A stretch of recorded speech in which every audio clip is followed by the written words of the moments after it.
What's up, you guys? Coach Kelly here, coming at you today. I'm going to walk you through some of the most important tips, tricks, hacks of MyFitnessPal I believe you all need to know to be as successful as you can possibly be when tracking your foods in MyFitnessPal. These are some of the most common questions I get. These are some of the most common roadblocks and barriers I get from my clients when it comes to tracking. Even if they are familiar with MyFitnessPal and have been tracking in MyFitnessPal for a very long time now, sometimes they don't even know that these things actually exist. So I'm giving you guys a pros sneak peek into how to master MyFitnessPal. Let's go.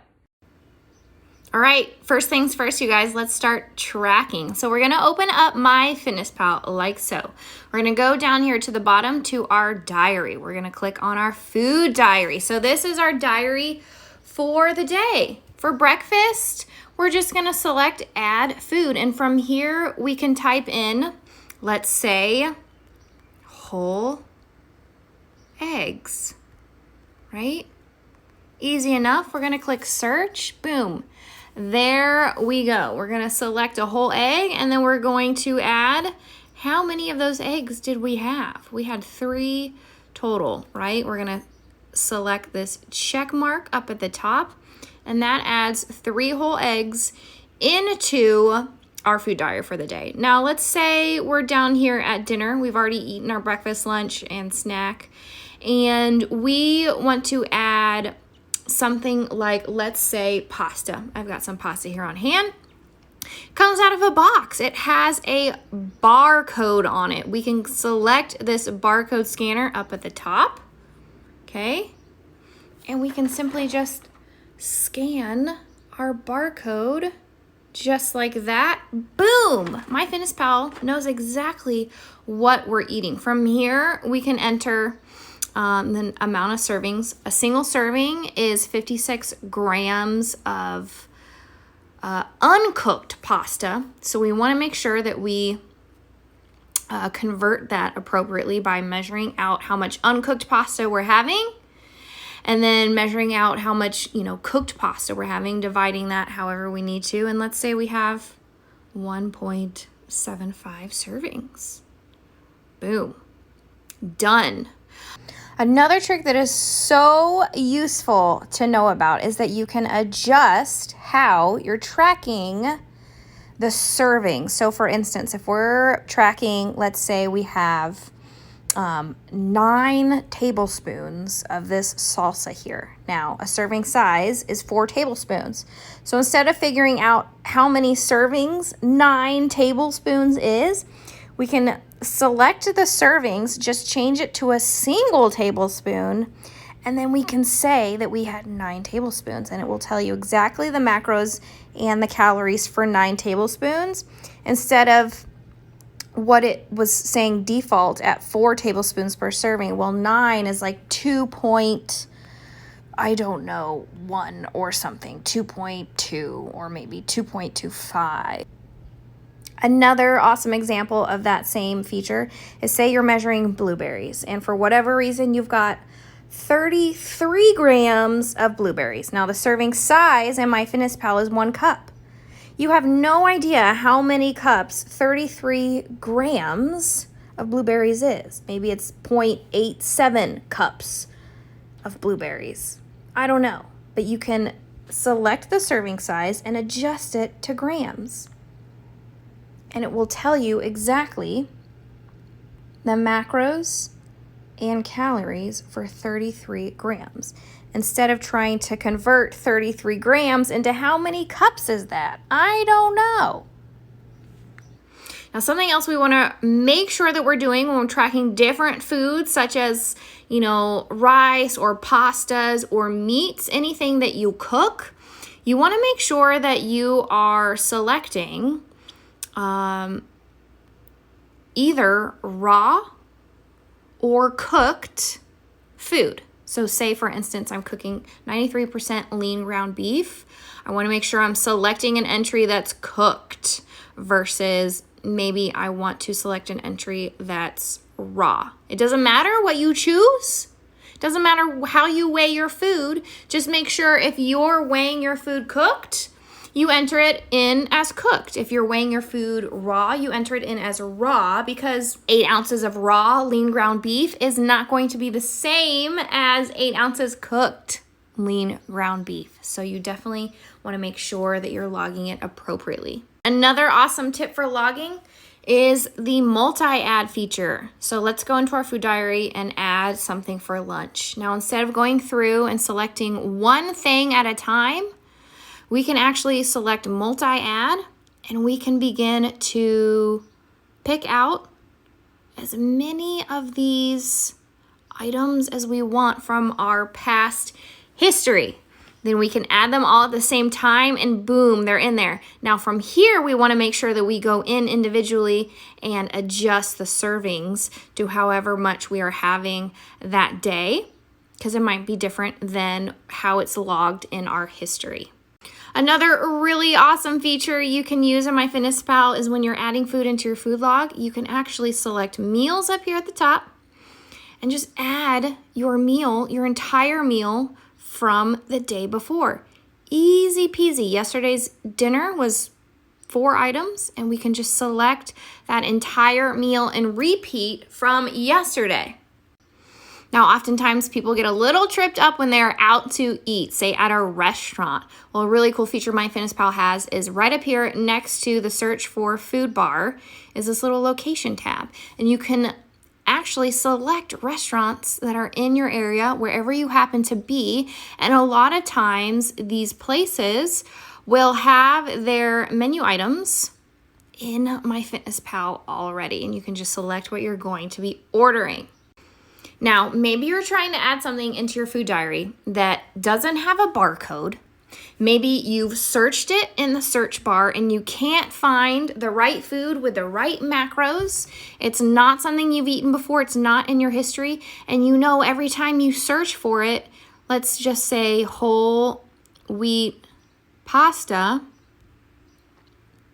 you know that none of these entries that pop up are accurate. You just know they're not for whatever reason. You can actually create your own entry in MyFitnessPal. You come up here to the plus bar up at the top and you select create a food. And from here, you can give it your own name. Let's say Kelly's whole wheat pasta. And if this is the pasta that you always go to, that you always buy, and you just know that this is what you'll always use, you can create your own entry and, you know, it's yours, right? And you just fill in the macros. If you know the correct macros and calories that you just can't find already existing in MyFitnessPal, you can create your own entry. Now, for keeping track of our macros throughout the day, a lot of people don't even realize that this feature exists. As you're adding things into your food diary, and if you just want to see where your macros are currently with this food in here, you come down to the bottom and you select more.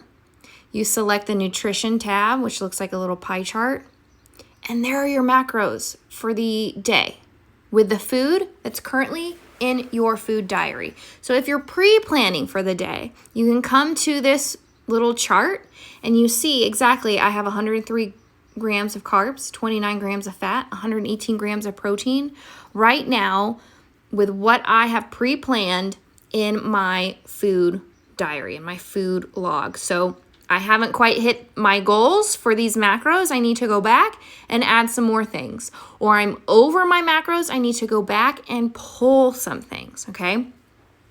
So this is, you could literally survive on tracking and logging in MyFitnessPal with this window alone. But another really beneficial feature to know about is up at the top, you can select nutrients right next to macros. And this is where you're going to be keeping track of your fiber, okay? This is where your fiber is kept. And you want to look at total fiber. Doesn't matter what MyFitnessPal is telling you, you should be consuming, okay? Just look at what your actual number is and know where it should be, okay? And aim for that. That's where your fiber is, okay? Macros and fiber. All right, now maybe you're someone that has so many meals throughout the day. Breakfast, lunch, dinner, snacks, before, in between, after, and you want to just kind of adjust these meals a little bit. You can go to the More tab down at the bottom, go to settings. You can go to diary settings, and you can go to customize meal names. And from here, you can add more meals, or you can customize the names of your meals. If you want to have a before breakfast snack, then your breakfast, then a second breakfast, then another morning snack, then your lunch, then a midday snack, you can literally create whatever name you want and add or subtract meals. Now, the very last feature I want to show you in MyFitnessPal is so freaking cool. I literally just learned this months ago in the years that I've been using it. Now, as you're adding food into your food diary, you can see the entries here, but you can't really see the details. What are the macros? You see the calories, but that's about it. If you just simply turn your phone sideways, it becomes a whole new screen, and you can literally see line item by line item, food by food, your protein, fat, carbs, calories, and if you scroll all the way down to the bottom, you can see your totals right here, straight across the screen. All right, so this is a super cool feature I was so excited to learn about a few months ago, and I use it all the time now, and I tell all of my clients about. So it's just really nice to be able to shift your screen sideways and quickly see your totals, where your protein is, where your fats are coming from, where your carbs are coming from. The only thing missing here is fiber, but you can always just go back to that chart under your nutrition and nutrients very easily.